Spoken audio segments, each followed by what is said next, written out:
This video is educational and informational. It does not replace professional medical advice. Always consult your oncologist before making any treatment decision. In recent months, a topic has been generating more and more conversation on social media and in medical communities: the use of mebendazole and ivermectin, two antiparasitic drugs known for decades, as possible support in cancer treatment. Let's walk through, using the scientific evidence available today, what is actually known and what is still not known. First, what is true? Both ivermectin and mebendazole have shown effects against cancer cells in laboratory and animal studies. This is called drug repurposing, and it is a legitimate oncology research field that universities around the world are actively exploring. There is even a patent from Johns Hopkins, one of the most respected medical institutions in the world, covering the use of mebendazole for tumors, which confirms that serious scientific institutions are paying attention to this topic. In 2026, an observational study was published involving 197 cancer patients who took ivermectin combined with mebendazole for 6 months. The results showed that 84% of patients reported no evidence of disease, tumor regression, or cancer stabilization. These numbers sound extraordinary, and that is exactly why the topic has gone viral. But this is where science asks us to pause and apply rigor. This study was observational, with no control group.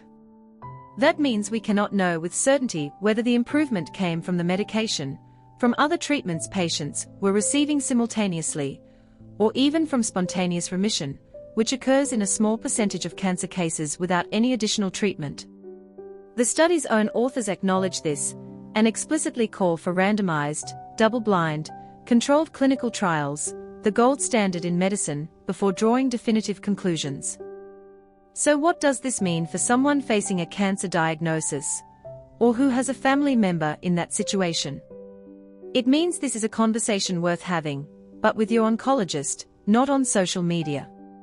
Some serious doctors are already opening this dialogue with their patients, as a complementary treatment, under medical supervision, never as a replacement for proven cancer treatments.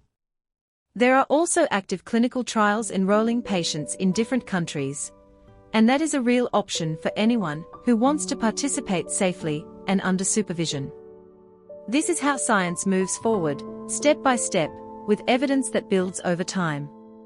What looks like a promising signal today may be confirmed tomorrow, or it may not hold up. That is why we neither minimize the real hope this research represents, nor promise cures that science cannot yet guarantee. If you or someone you know is going through this, the most honest recommendation we can give you is: talk to your oncologist about this research, ask specifically about mebendazole and ivermectin, and also ask about active clinical trials you might be able to access. Information, when shared with honesty and rigor, is a real way of caring for the people we love. This video is educational and informational. It does not replace professional medical advice. Subscribe if you want us to keep exploring relevant medical research with the same honesty. See you in the next video.